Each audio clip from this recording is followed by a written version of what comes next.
Hello guys. आज जिस movie को हम देखने वाले हैं उसका नाम है डी ब्लॉक और तमिल लैंग्वेज में रिलीज हुई एक साइको थ्रिलर मर्डर मिस्ट्री है। इस पिक्चर का प्लॉट शायद ही आपने पहले कहीं देखा या सुना होगा, तो चलिए बिना वक्त गवाए अब बढ़ते हैं आगे। कहानी के स्टार्टिंग सीन में हमें एक लड़की को किसी अंधेरे कमरे में बंधा हुआ दिखाया जाता है। उसे कुछ चोटें भी लगी हुई थी। इसी बीच एक काली परछाई उसके पास आती है और वो लड़की डर कर जोर से चिल्लाती है, जिसके बाद उस पर हमला होता है और वो मर जाती है। इसके बाद सीन शिफ्ट होता है जहां कोयम्बटूर से कुछ दूरी पर घने जंगलों के बीच बसे एक एजुकेशनल इंस्टीट्यूट में आरुल नाम का एक स्टूडेंट जा रहा होता है। वहां जाकर वो अपने रूममेट्स विजय और माइलो इनसे मिलता है। उनके रूम से उस इंस्टीट्यूट के लेडीज हॉस्टल की बिल्डिंग दिखाई देती है, जिसे डी ब्लॉक इस नाम से जाना जाता है। लेक्चर के पहले दिन वहाँ के सब स्टूडेंट का इंट्रोडक्शन सेशन होता है, जहाँ आरुल फर्स्ट टाइम श्रुति को देखता है और उसे वो अच्छी लगने लगती है। इसी बीच उनके क्लास में स्वाति नाम की एक दूसरी लड़की भी होती है जो टॉप रैंकर होती है, जिस वजह से उसे क्लास रिप्रेजेंटेटिव बनाया जाता है। आरुल अब श्रुति को ही फॉलो कर रहा होता है, जहां वो देखता है कि श्रुति उनके कैंटीन से पकोड़े लेकर उसमें थूक कर कुछ सीनियर्स को दे रही होती है। उसको कुछ दिन फॉलो कर वो समझ जाता है कि वो सीनियर्स उसकी रैगिंग कर रहे थे और उसे रोज पकोड़े लाने बोलते थे, जिसका गुस्सा वो उन पकोड़ों में थूक कर निकालती थी। इसके बाद आरुल उसे पकोड़े खरीद कर देने लगता है, जिस बात से उसकी श्रुति संग दोस्ती बढ़ने लगती है। एक रोज आरुल के दोस्त विजय को वहां के सीनियर्स रैगिंग करते हुए सामने आ रहे शुभा नाम के सीनियर गर्ल स्टूडेंट को आंटी बोलकर चिढ़ाने बोलते हैं। वैसा करने पर शुभा अपने बॉयफ्रेंड को ये बात बताती है, जो कॉलेज का चेयरमैन था। जिसके बाद चेयरमैन विजय को ढूंढते हुए वहां आता है और उसे सबके सामने धमकाने लगता है। ये सब आरुल अपने दोस्त को डिफेंड करने बीच में पड़ जाता है। जिसके बाद चेयरमैन और आरुल में छोटी बहस होती है और वो एक बास्केटबॉल चैलेंज खेलने का तय करते हैं। आरुल स्टेट लेवल प्लेयर था, जिस वजह से वो शुरुआत में तो काफी इजीली लीड कर रहा होता है, मगर साइड में खड़े कुछ स्टूडेंट्स की बातों से उसे पता चलता है कि उसका मुकाबला इस कॉलेज के चेयरमैन संग चल रहा है। फिर वो नेक्स्ट राउंड जानबूझकर हार जाता है और चेयरमैन वो चैलेंज जीत जाता है। चेयरमैन को इस समझ में आता है कि आरुल जानबूझकर हार गया। उससे ये बात पूछने पर आरुल उन्हें बताता है कि सर, आप कॉलेज के सामने एक रोल मॉडल है, आपको मैं सबके सामने हराना नहीं चाहता हूँ। ये सुनकर चेयरमैन खुश हो जाता है और आरुल के पूरे ग्रुप को तुम जैसे चाहिए वैसे मजे इस कॉलेज में करो, बस अटेंडेंस का ध्यान रखो, ऐसा बोल देता है। जिसके बाद अपना हीरो आरुल तो कॉलेज का सुपर हीरो बन जाता है। अब वो कॉलेज में बिंदास लेक्चर बंक करता था, अपने सीनियर्स की ही रैगिंग करने लगा था, मगर अटेंडेंस का टेंशन उसे होता ही है, जिसे खत्म करने के लिए वो एक आइडिया सोचता है। उनके क्लास की अटेंडेंस शीट क्लास रिप्रेजेंटेटिव होने के नाते स्वाति के पास होती है, जो श्रुति की रूममेट थी। इसलिए आरुल श्रुति को उसे चुरा कर उसे देने बोलता है, ताकि वो अपने साइन उस पर कर सके। शुरुआत में श्रुति तो इस बात से मना कर देती है, मगर प्यार का सहारा लेके आरुल उसे इमोशनल कर देता है, फिर वो मान जाती है। उसी रात स्वाति को उनके रूम से बाहर कोई काली परछाई खड़ी है ऐसी दिखती है, जिस बारे में वो श्रुति और रिया इन रूममेट्स को भी बताती है। बाहर देखने पर उन्हें कुछ भी नहीं दिखता। फिर वो स्वाति को तू थोड़ा रेस्ट कर ऐसा ताना मारते हैं। स्वाति के दिमाग में वही सब चल रहा था, जिस वजह से वो उस परछाई का एक ड्राइंग भी बनाती है। इसी बीच उसे बाहर कुछ हलचल भी महसूस होती है। श्रुति और रिया सो गई थी, जिस वजह से स्वाति अकेले ही बाहर निकलती है और हॉस्टल की छत पर चली जाती है। अचानक उसके पास काले कपड़े पहना एक लंबा आदमी आ जाता है, जो उसे घसीट कर कहीं ले जाता है। इसके बाद सीन मॉर्निंग में शिफ्ट हो जाता है, जहां हम देखते हैं कि स्वाति की मौत हो चुकी है। उस इंस्टीट्यूट की मैनेजमेंट अपनी रेपुटेशन बचाने के लिए इस बात को इतना महत्व न देते हुए एक किसी वाइल्ड एनिमल ने किया होगा स्टेटमेंट मीडिया में दे देती है। साथ ही वो पुलिस को मैनेज कर इस केस का इन्वेस्टिगेशन भी दबा देते हैं। ये सब होने के बाद स्वाति के घर वाले वहां आकर उसकी चीजें काफी दुखी होकर ले जाते हैं, मगर उस रात उसकी बनाई पेंटिंग वही रह जाती है। इसे देखने पर श्रुति उसे आरुल को भी दिखाती है और बोलती है कि स्वाति को उस रात कोई बाहर था, ऐसा बार बार लग रहा था, कहीं उसका खून तो नहीं हुआ। इस सुनने पर आरुल उसे समझाता है कि पुलिस ने भी इन्वेस्टिगेशन की है। अब ये सब बातें सोचकर कोई मतलब नहीं है, ये किसी जानवर का ही काम रहेगा। तुम अपने स्टडीज पर फोकस करो। कुछ महीनों बाद आरुण को कॉलेज की एक सीनियर स्टूडेंट माया मिलती है, जो उसे मिली एक ड्राइंग दिखाती है जो उसके दोस्त पूर्णिमा ने करीब 3 साल पहले बनाई होती है। पूर्णिमा की मौत भी स्वाति की तरह ही हुई थी। ड्राइंग देखने पर आरुण को भी उस स्वाति ने बनाई ड्राइंग जैसी ही लगती है। उस रात श्रुति का बर्थडे होता है, जिस वजह से उसे रात में सरप्राइज देने आरुण अपने दोस्तों संग उनके हॉस्टल के दीवार पर चढ़कर उससे एक एलईडी ग्रीटिंग दिखाकर विश करता है। इस सरप्राइज को अपने रूम से देखकर श्रुति बड़ी खुश हो जाती है। उसी बीच आरुण और उनके दोस्तों को वहां टेरेस पर काले कपड़े पहने कोई आदमी खड़ा दिखता है, जो पलक झपकते ही गायब हो जाता है। अगले दिन आरुण कल रात वाला वाकया श्रुति संग माया को भी बताता है। फिर वो उनके कॉलेज के प्रिंसिपल को जाकर सब ड्राइंग्स और कल रात वाला किस्सा बताते हैं।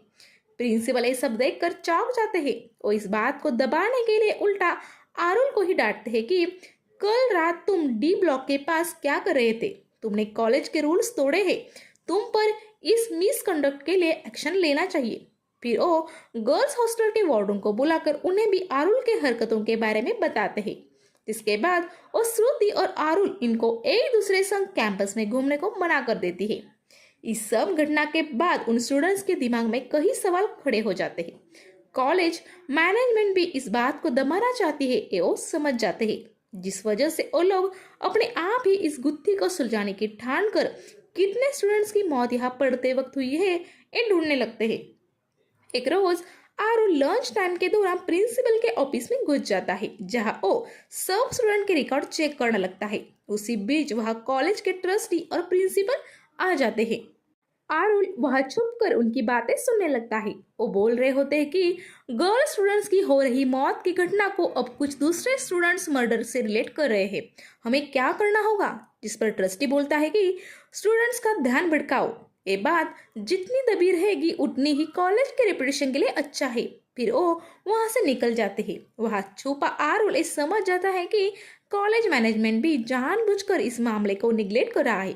फिर वो स्टूडेंट्स के डिटेल लेकर बाहर निकल जाता है। जब उसे वो माया और अपने दोस्तों संग चेक करता है, तब उन्हें पता चलता है कि टोटल 8 लड़कियों की मौत हो चुकी है और सबको जंगली जानवरों ने मारा है, ये अनुमान लगाया था। सब डिटेल्स चेक करते वक्त उन्हें पता चलता है कि यहाँ के रिटायर्ड वॉचमैन चोक्का लिंगम, इनके बेटे पे भी हमला हुआ था, मगर वो बच गई थी।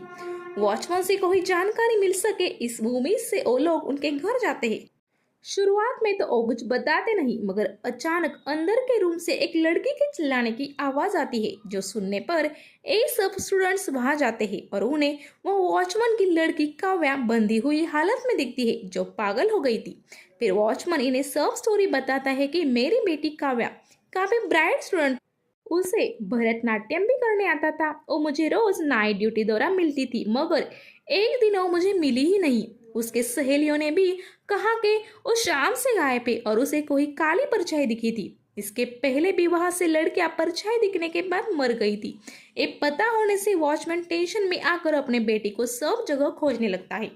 रात में कुछ पता न चलने की वजह से वो सुबह प्रिंसिपल को ये सब बताकर पुलिस में मिसिंग केस करने बोल देता है, मगर वो उसे इग्नोर कर देते हैं। कुछ वक्त बाद काव्या हॉस्टल के पीछे पड़ी मिलती है, मगर उसकी सांसें चल रही थी। फिर उसे हॉस्पिटल में दाखिल किया जाता है। होश आने पर वो बताती है कि उससे एक परछाई दिखी थी, जिसका पीछा करते वक्त वो जब टेरेस पर गई तो अचानक से उस पर हमला हुआ और वो बेहोश हो गई। आँख खुलने पर वो किसी गुफा में थी, जहाँ एक काला आदमी किसी लड़की को सर में पत्थर मार देता है। ये देखकर काव्या चिल्लाती है, जिसके बाद वो आदमी आकर उसे भी सर पर मार देता है। इस हमले से काव्या बेहोश होती है। उस आदमी को लगता है कि वो मर गई, जिसके बाद वो उसे कॉलेज के पीछे फेंक देता है। ये सब वाकया जब काव्या अपने वॉचमैन पिता संग प्रिंसिपल को बताने जाती है, तब वो उल्टा काव्या को ही कोसने लगते हैं। वो बोलते हैं कि शायद तुम ही किसी लड़के संग मजे मारने जंगल में गई होगी, वहां किसी ने तुम्हारा रेप किया होगा। अब इस मामले को दबाकर अपनी इज्जत बचाने के लिए तुम कॉलेज की इज्जत बिगाड़ना चाहती हो। ये मैं होने नहीं दूंगा। तुम्हें अभी कॉलेज से रेस्टिकेट कर देता हूँ। इस बात को काव्या सह नहीं पाई और वो पागल हो। ये सुनकर आरुण और उसके दोस्तों को एक बात पता चलती है कि अब तक मरी हुई सभी लड़कियां भरतनाट्यम करती थी और उन्हें मारने वाला कोई जंगली जानवर नहीं बल्कि कोई सीरियल किलर है। फिर वो डी ब्लॉक के पीछे आकर देखते हैं कि वहां के दीवार की फिनिशिंग टूटी है, जिससे उन्हें कंफर्म होता है कि ओखुनी यहीं से आता जाता होगा। वो लोग वहां से कूद कर जंगल में जाते हैं। जंगल काफी घना होने के कारण उन्हें वहां कुछ दिखता तो नहीं, मगर माइलो वहां कुछ फोटोज क्लिक कर लेता है। फिर वो लोग वापस हॉस्टल में आते हैं। अगली शाम जब आरुल फोटोज ठीक से देख रहा होता है तब उसे दिखता है कि पेड़ के पीछे से उन्हें कोई काला आदमी चुपके से देख रहा था। वो इस बात को माया को बताने के लिए कॉल करता है। तब उसकी रूममेट बताती है कि वो अपने वॉक करने टेरेस पे गई है।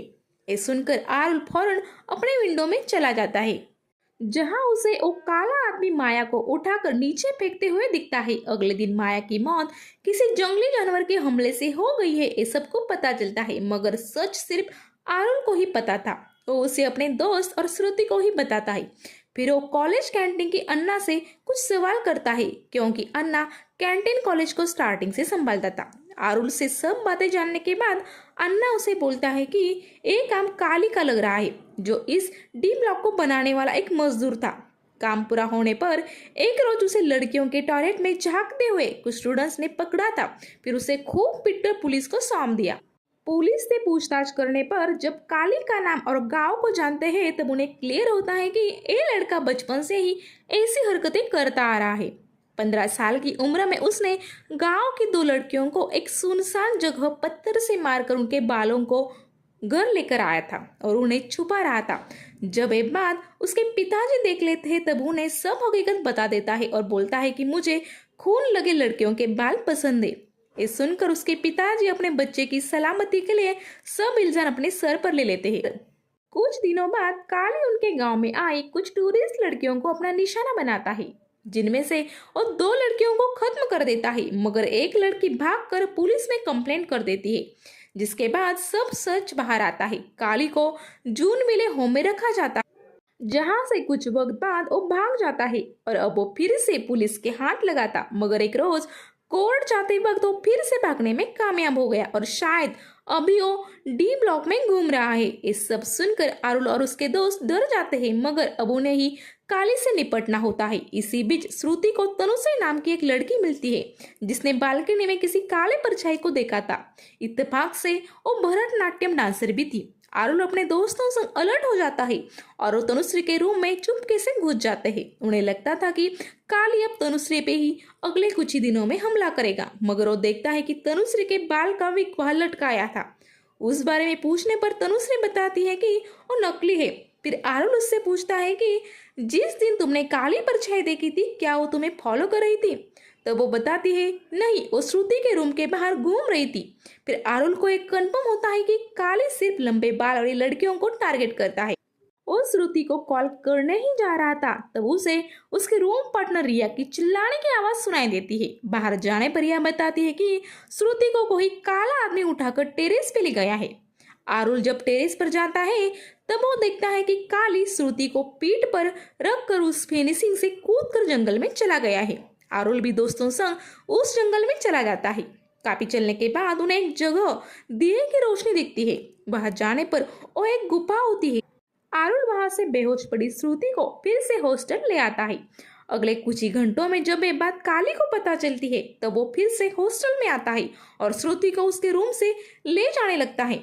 आरुल को खबर मिलने पर वो फिर से वह अपने दोस्तों संग आ जाता है।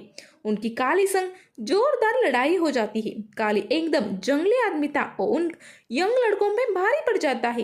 ये नजारा सभी हॉस्टल की लड़कियां अपने रूम से डरकर देख रही होती है। एक मोमेंट पर आरुल उन लड़कियों को बोलता है अगर तुम ऐसे ही डरती रही तो एक दिन ये तुम्हें भी श्रुति की तरह पकड़ कर ले जाएगा। आज ही वक्त है इसे सबक सिखाने का, क्योंकि कॉलेज मैनेजमेंट तो इस बात को दबा कर ही रखना चाहती है। इसके बाद और सभी लड़के अपने रूम से कई चीजें लाकर काली पे टूट पड़ती है। इतने बड़े हमले से काली गिर जाता है और वो सबका मार खा के मर जाता है। इस तरह उस दरिंदे का अंत होता है। सच बाहर आने के बाद कॉलेज मैनेजमेंट पर इस बात को दबाने की वजह से कोर्ट ऑर्डर से कार्रवाई की जाती है। वही पुलिस ने गलत इन्वेस्टिगेशन रिपोर्ट किस आधार पर की, इस सवाल भी कोर्ट खड़ा करती है। फिर करप्ट पुलिस वालों को सस्पेंड किया जाता है। अंत में सब स्टूडेंट उस कॉलेज में बिना कोई टेंशन के अपनी स्टडीज करते हुए हमें दिखाया जाता है। इसी सीन के साथ ये मूवी खत्म हो जाती है। तो दोस्तों, आपको मेरा एक्सप्लेनेशन कैसा लगा ये मुझे कमेंट्स करके ज़रूर बताइए। जल्दी मिलूंगी ऐसे ही हट के एक्सप्लेनेशन के साथ। तब तक के लिए आप सब खुश रहिए, हंसते रहिए। इसी दुआ के साथ मैं आपसे लेती हूँ विदा। Good bye.